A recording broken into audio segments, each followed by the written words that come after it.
If you've downloaded Microsoft Powertoys or even heard of the tool, using it can seem a little bit intimidating, but that is only until you get into it.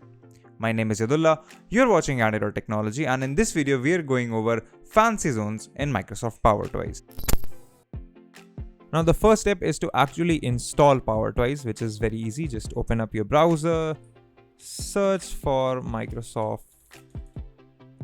Powertoys, and you will land on the official website. We already have a video on how to install Powertoys from the Microsoft Store, from GitHub, and from Microsoft's website already on our channel, and the link will be in the description below. So go ahead and refer to that to install Powertoys. Once you're done, come back here, and now we can launch Powertoys from this small tray icon. As you can see, I have the Powertoys logo right here. I'm just going to double click it to launch the Powertoys module. We'll give it a second to load, and let me find FancyZones. So right here is the FancyZones button. Now FancyZones is basically a Windows snap feature that works in a much more powerful sense, that you can customize your zones. So if I hover over my key here, you can see that I have different layouts that I can attach this window in. But what if you don't want to use these layouts? That's where FancyZones come in. So FancyZones allow you to create custom layouts that you can then assign windows to very quickly and multitask without a hitch. So this is the activation shortcut. It's just the default shortcut. I don't really need it, but you can also launch the layout editor from right here. So let's go ahead and click that. Give it a second to load, and it's right here. So as you can see, we have templates here, and we have custom layouts that I have made.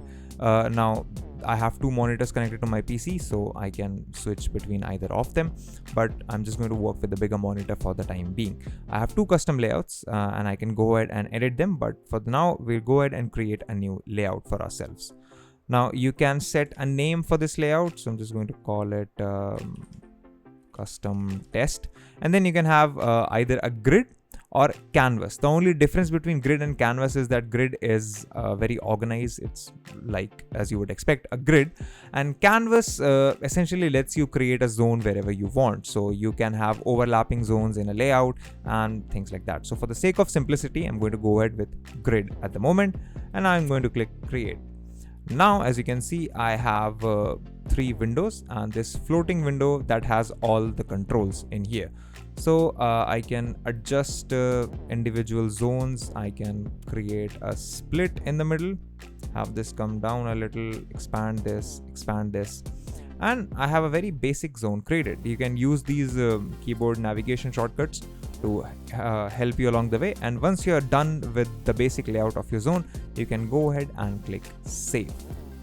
Now as you can see, this is saved in here, and you can still make more changes to it. So just press this pencil icon right here to edit, and now you can assign a custom layout shortcut to activate this layout at the press of a button. You can change the name, you can click this button to change the layout, and then you can either enable or disable the spacing around zones. So as you can see, the spacing is currently set to 16 pixels, which gives us this nice border along the window. You can either disable it or you can adjust it. So I like having it somewhere around 5 pixels.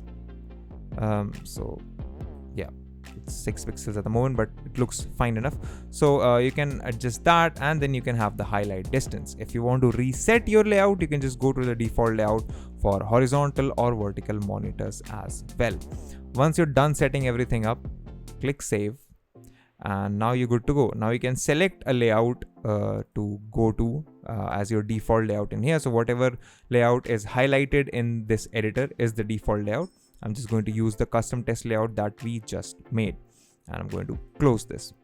Now, how do you enable FancyZones? All you have to do is hold down Shift and drag your window, and as you can see, I now have my available layouts that I can snap things in.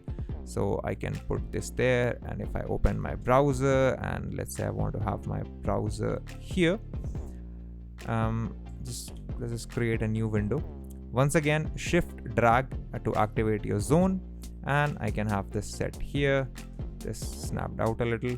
So this will also work according to how your windows can be resized. As you can see, edge will not go below this width, and so that's where we're stuck with it. It just won't become any shorter, and that's the case with this one as well. As you can see, it's clipping out of the window. And that's basically everything you need to know about FancyZones. There are more settings in here that control the zone behavior, the zone appearance.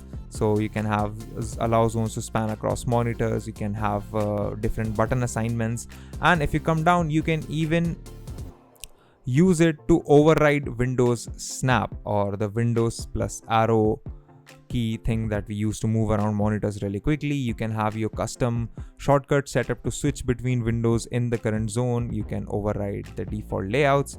So it's really a matter of playing around with the settings to figure out what really works for you. If you want, you can exclude certain apps so that you don't accidentally snap them into place. Just make sure to type in one application name per line.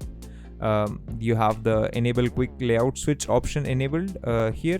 So I can go ahead and disable it if I don't want to switch between layouts that often and I just want to use one.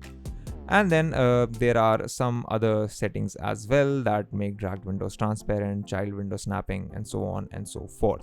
So it really is a matter of playing with FancyZones, playing with all of these settings to get the basics down.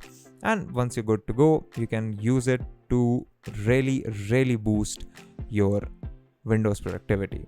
And that's all you need to know about FancyZones in Microsoft Powertoys. If you like these videos, consider subscribing, give us a thumbs up, press the bell icon, and tell us in the comments below what more such content can we make for you. Or if you have any thoughts to share on this video, drop a comment below and I'll be there talking to you.